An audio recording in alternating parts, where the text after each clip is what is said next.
and Mrs. Manjukar. Ma'am, आप please stage पे आएं.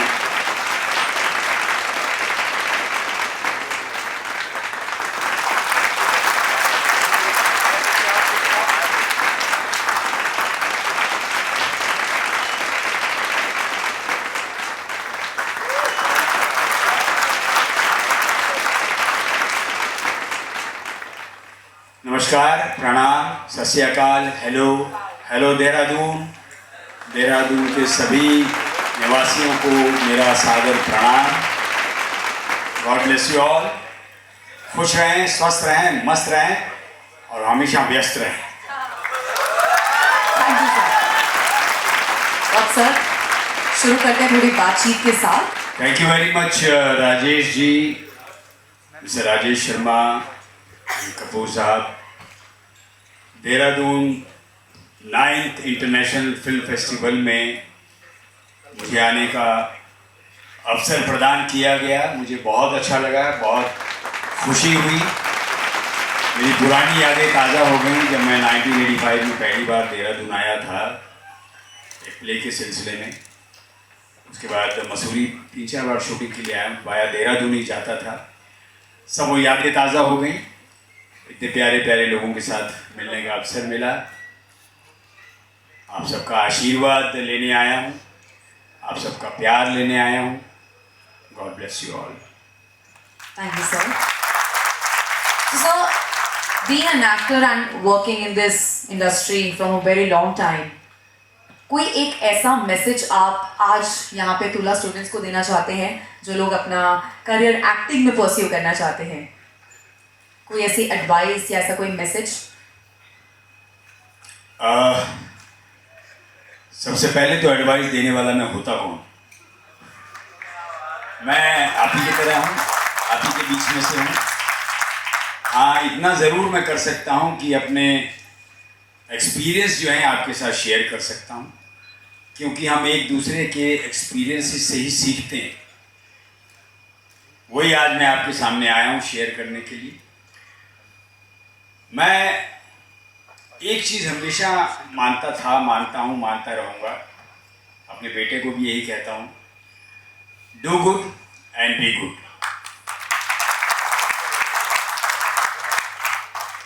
सर, इतने सारे आपने रोल्स किए हैं, चाहे वो टेलीविजन हो या मूवीज हो, इतने सारे किरदार निभाए हैं.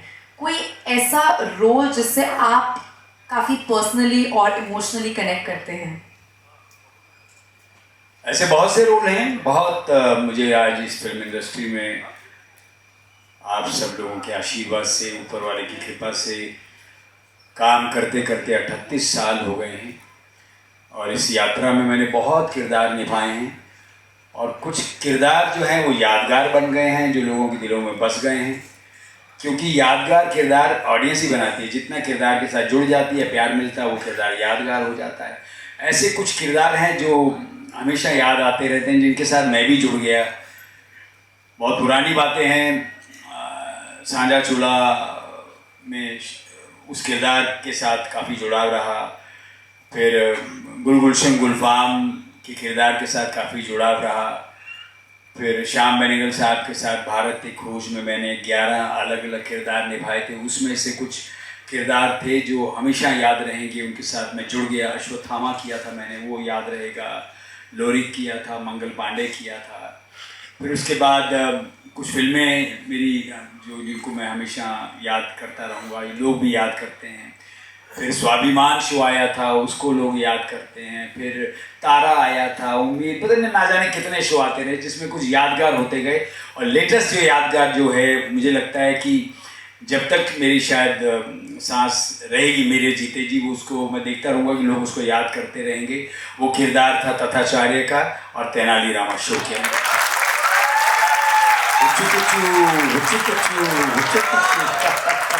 क्या बात है सर. सर, जैसे कि तेनालीराम तथाचार्य का रोल था, काफ़ी ऑडियंस ने कनेक्ट भी किया है.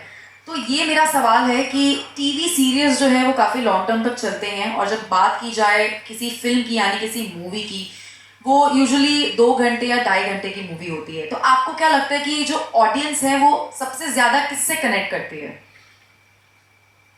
हर इंसान की अपनी सोच है, विचार है, मेरी अपनी सोच है, मेरे अपने विचार हैं। कुछ एक्टर इसको अलग तरीके से बोलते हैं, मैं अलग तरीके से बोलता हूँ। मेरे हिसाब से 3 मीडियम है आज की तारीख में, सिनेमा है, वेब सीरीज है, टेलीविज़न है। एज एन एक्टर अगर मैं बात करूँगा तो तीनों मीडियम में मुझे कैरेक्टर को जीना होता है, चाहे मैं सिनेमा में कर रहा हूँ, चाहे मैं वेब सीरीज़ में कर रहा हूँ, चाहे मैं टेलीविज़न में कर रहा हूँ। लेकिन ज़ाती तौर पे मेरा ये मानना है कि टेलीविज़न में एक्टिंग करना थोड़ा सा ज़्यादा मुश्किल हो जाता है। क्यों हो जाता है कि आपको कम समय में लिमिटेड टाइम के अंदर बहुत अच्छा परफॉर्म करने की कोशिश करना होता है। सिनेमा में टाइम होता है, बजट होता है, वेब सीरीज़ में टाइम होता है, बजट होता है, टेलीविज़न में चीज़ें लिमिटेड होती हैं और उसके अंदर ही आपको सब कुछ करना होता है। एक टाइम फ्रेम के अंदर आपको सब कुछ करना होता है। जैसे अभी एक एग्जांपल के तौर पे अभी मैं परसों ही शूटिंग कर रहा था, तो मुझे पता ही नहीं स्क्रिप्ट क्या है। जब सेट पे पहुंचा, पट से स्क्रिप्ट आती है, एक सीन आता है, पट से वो सीन लग जाता है, पट से वो सीन हो जाता है, वो ख़त्म नहीं होता, दूसरा सीन आ जाता है। तो एक सोल्जर की तरह तैयार रहना पड़ता है टेलीविज़न में एक्टिंग करने के लिए। तो टेलीविज़न एक्टिंग मेरे ख्याल से मुश्किल है थोड़ा सिनेमा से। और सर जैसे कि इतने सारे आप किरदार निभाते आए हैं, तो आपने अभी अपना बताया कि आप किस किस रोल से काफ़ी पर्सनली इमोशनली कनेक्टेड हैं, पर अब यहाँ पे बात की जाए तो सबसे चैलेंजिंग मोमेंट या रोल कौन सा आता है आपके लिए? क्या लगता है आपको एक सबसे चैलेंजिंग पार्ट क्या होता है सेट पर? हर कैरेक्टर के अपने अपने चैलेंज होते हैं।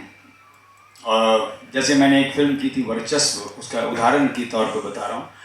उसमें मेरे 4 गेटअप थे, 67 ईयर, 72 ईयर, 87 ईयर और 108 ईयर। जब वो कैरेक्टर मरा था तब उसकी उम्र थी 108 साल और वो रियल स्टोरी के ऊपर बनी थी फिल्म। वो उपलब्ध है यूट्यूब पे, आप देख सकते हैं, वर्चस्व नाम है उसका। उस कैरेक्टर को जीने में बहुत मतलब उसके ऊपर काम करने में बहुत मुश्किल हुई थी, क्योंकि एक तो गेटअप लेना पड़ता था, 3 घंटे तक वो पूरा वो 108 साल का बूढ़ा दिखना था और फिर उसको उतारने में 1.5 घंटा लगता था। वो पूरा एक जर्नी थी उस कैरेक्टर की। तो उस जर्नी को पोर्ट्रे करने, और उसके लिए मुझे अच्छी बात ये है कि शायद मैंने अच्छा किया, उसके लिए मुझे अवार्ड भी मिला था। एंड उस तरीके के किरदार को जीने में बड़ा आनंद आता है। और अभी फिर मैं एग्जांपल दूंगा तथाचार्य का। वो भी एक बहुत मुश्किल किरदार था, क्योंकि तथाचार्य के किरदार में अगर आपने नोटिस किया होगा, वो नेगेटिव रोल था, लेकिन नेगेटिव होते हुए भी बहुत लवेबल रोल था। लोगों ने बहुत प्यार किया उसको।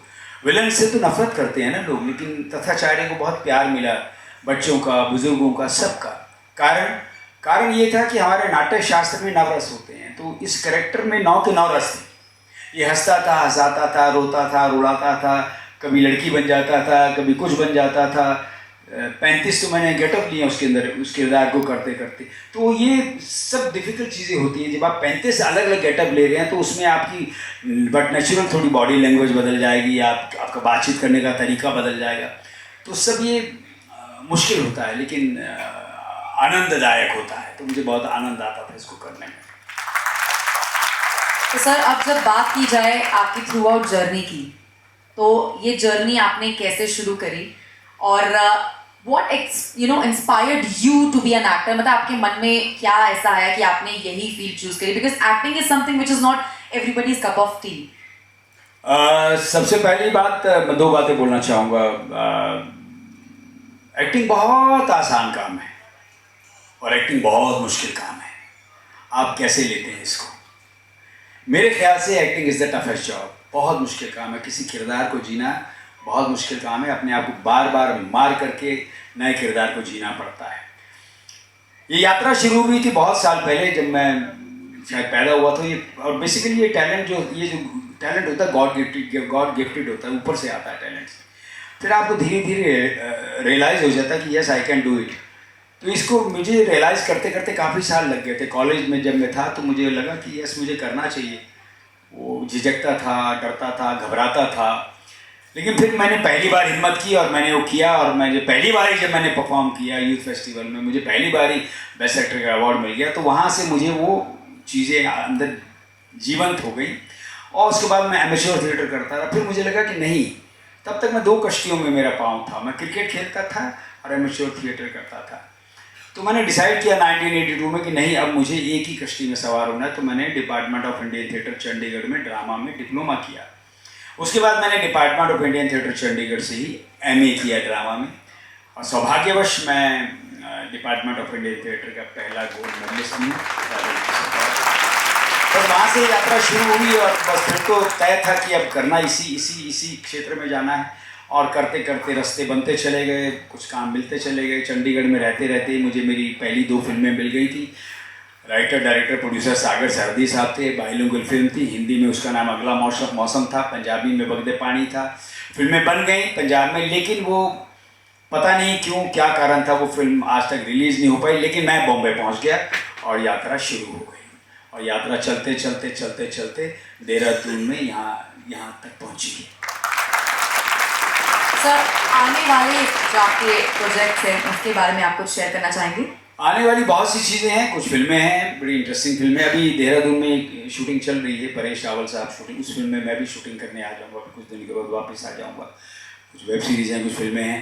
और एक खुशी की बात यह है, मैं शेयर नहीं कर, मुझे मना किया गया है शेयर करने के लिए, लेकिन मैं अनऑफिशियली शेयर कर देता हूँ कि तेनाली रामा फिर से आ रहा है।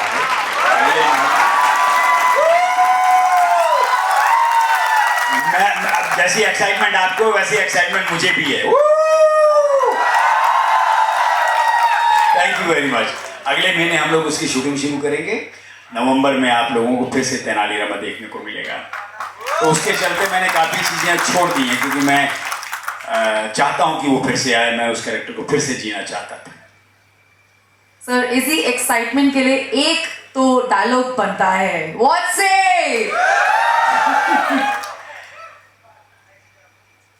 पंडित रामा कृष्णा, छोड़ेंगे नहीं हम तुम्हें। सौदामिनी देवी, तेरे द्वार खड़ा है जोगी,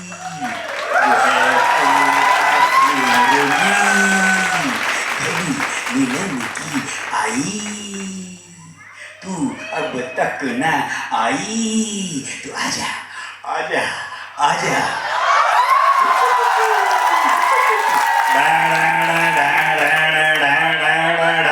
ऐसे ही करता था ना Tathacharya. Thank you very much. Thanks for your love.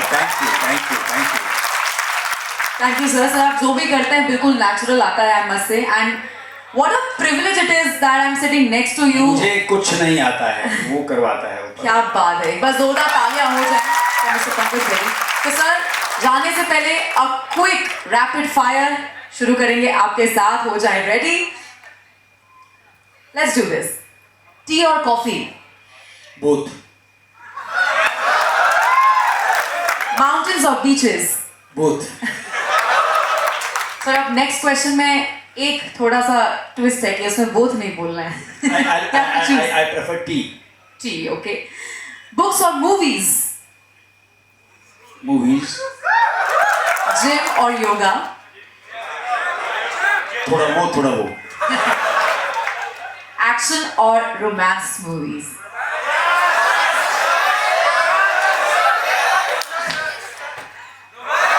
Romance. Early morning shoots और लेट नाइट शूट्स? बोथ। मुझे अच्छा लगता है रात को, मुझे एक्चुअली क्या होता है, रात को जब शूटिंग होती है ना, कंसंट्रेशन बहुत ज़्यादा अच्छी हो, बहुत ज़्यादा फोकस होता है, सन्नाटा होता है ना। दिन में तो शोर भी मचता रहता है, लेकिन ठीक है, मैं दोनों दिन में भी अच्छा लगता है और रात में भी बहुत अच्छा लगता है काम करना। Now tell us a role you would love to play. मैं रोल के बारे में सिर्फ इतना ही बोलता हूँ। मैं अपने जो मित्र हैं डायरेक्टर प्रोड्यूसर, उनको इतना ही कहता हूँ कि इसी से आप अंदाज़ा लगा सकते हैं कि मैं उनको कहता हूँ कि आपकी स्क्रिप्ट में जो सबसे मुश्किल किरदार है वो मुझे करने को दे दीजिए। मैं उसको करने की कोशिश करूँगा, कितना अच्छा करूँगा कितना बुरा करूँगा वो ऑडियंस बताएगी। क्योंकि मैं किसी की नकल नहीं करता हूँ। मैंने आज तक किसी भी, मतलब मैं जो करता हूँ अपना करता हूँ, ख़राब करता हूँ अपना करता हूँ, अच्छा करता हूँ अपना करता हूँ। तो वही मेरी कोशिश होती है, वहीं पे आप लोग मुझे पास और फेल करते हैं। So your favourite director? बहुत सारे हैं, एक का नाम लूंगा तो दूसरा नाराज हो जाएगा, तो काफी डायरेक्टर हैं। और कौन से ऐसे एक्टर हैं जिनके साथ आपको आज तक सबसे ज्यादा मजा आया है सेट पर शूट करने में? सब अच्छे हैं, सब अपनी अपनी जगह पे, हर किसी के प्लस माइनस होते हैं। मेरे भी प्लस माइनस हैं, सामने वाले एक्टर को मेरे भी प्लस माइनस दिखते होंगे, ऐसे मुझे भी किसी के प्लस माइनस दिखते हैं। तो मैं अपने आप को कंफर्टेबल बना लेता हूँ सबके साथ। अच्छा लगता है काम करना, सबके साथ काम करना बहुत अच्छा लगता है। क्या बात है। स्टूडेंट्स, आप में से किसी को कुछ पूछना है सर से? Feel free to ask questions. अब आ रहे हैं खतरनाक सवाल। Good afternoon sir, my name is Sachin Kumar Singh, I am pursuing BBA and I am in first year. तो मेरा प्रश्न ये था कि आपके अनुसार सफलता का अर्थ क्या है और आप इसे कैसे हासिल करते हैं? सफलता का अर्थ ये है, आप ईमानदारी से, सच्चे मन से काम करते चले जाइए, लगन के साथ काम करते चले जाइए, फोकस के साथ काम करते चले जाइए। मेरे ख्याल से सफलता आपको अवश्य मिलेगी, देरी से मिलेगी लेकिन मिलेगी जरूर। Thank you sir. Anyone else? Good afternoon sir. Sir मेरा नाम शिवांकर संब्याल है, मैं जम्मू कश्मीर से हूँ और मैं मास कम्युनिकेशन। वारे कश्मीरी हैं आप? नहीं, जम्मू से हूँ अच्छा, सर। जम्मू से हैं। अच्छा, मैं मेरी वाइफ कश्मीरी है, मुझे लगा थोड़ा कश्मीरी बोलता हूँ। Thank you. सर मैं मास कम्युनिकेशन का स्टूडेंट हूँ और मेरी फिल्म मेकिंग में काफ़ी रुचि है। मुझे सर फिल्म मेकिंग काफ़ी एक्साइट करती है और मुझे मेरा सपना है कि एक दिन मैं एक फिल्म डायरेक्ट करूँ। God bless you. Thank you sir. Sir आपकी तरफ से क्या एडवाइस होगी एस्पायरिंग फिल्म मेकर्स को? मेरे जैसे और भी बहुत होंगे, तो आपका क्या पर्सपेक्टिव है, आपका क्या थॉट प्रोसेस है एक डायरेक्टर को लेके, कि आप क्या एडवाइस करना चाहेंगे जो एस्पायरिंग डायरेक्टर्स हैं? आप डायरेक्टर बनना चाहते हैं ना? Yes sir. डायरेक्शन में जाना चाहते हैं? Yes, sir. तो मेरी एडवाइस आपको ये है कि एक फिल्म के बहुत से एस्पेक्ट होते हैं। Actor, lighting, camera, editing, script, अलग अलग डिपार्टमेंट होते हैं ना। Yes, sir. अलग अलग डिपार्टमेंट होते हैं। एक अच्छे डायरेक्टर को हर डिपार्टमेंट की समझ होनी चाहिए। तो अच्छा डायरेक्टर बनने के लिए हर डिपार्टमेंट को आप समझने की कोशिश कीजिए। Yes sir. Thank you sir. Thank you very much sir. Okay. Myself Suresh Patel and I am pursuing BBA from Tulas. Sir मेरा प्रश्न ये है कि आप लाइफ को और वर्क को कैसे मैनेज करते हो, बैलेंस करते हो? मैं अपने टाइम को कैसे मैनेज करता हूँ? Yes sir.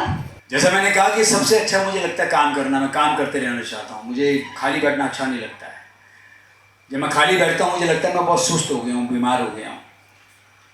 मैं दौड़ते रहना चाहता हूँ, काम करते रहना चाहता हूँ। जितना मैं काम करता हूँ मुझे लगता है मुझ में ऊर्जा उतनी और बढ़ती रहती है। लेकिन फिर भी खाली वक्त आता है, मिलता है, तो उस खाली वक्त में मैं सोचता हूँ, कुछ लिखने की कोशिश करता हूँ, कुछ सब्जेक्ट डेवलप कर लेता हूँ, कुछ आने वाले किसी कैरेक्टर की तैयारी में जुड़ जाता हूँ और ऑफ कोर्स थोड़ा सा समय अपने परिवार के साथ भी बिताता हूँ। Thank you sir.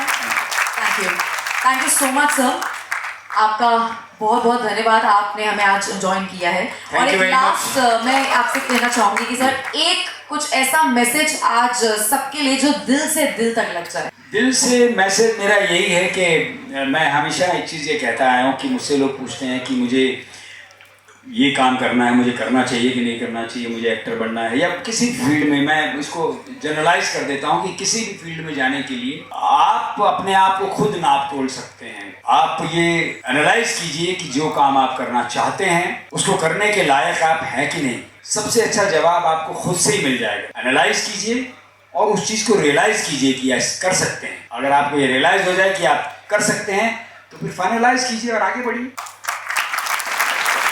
सही गाना मैंने गलत तो नहीं गाना, करेक्ट है ना? Thank you.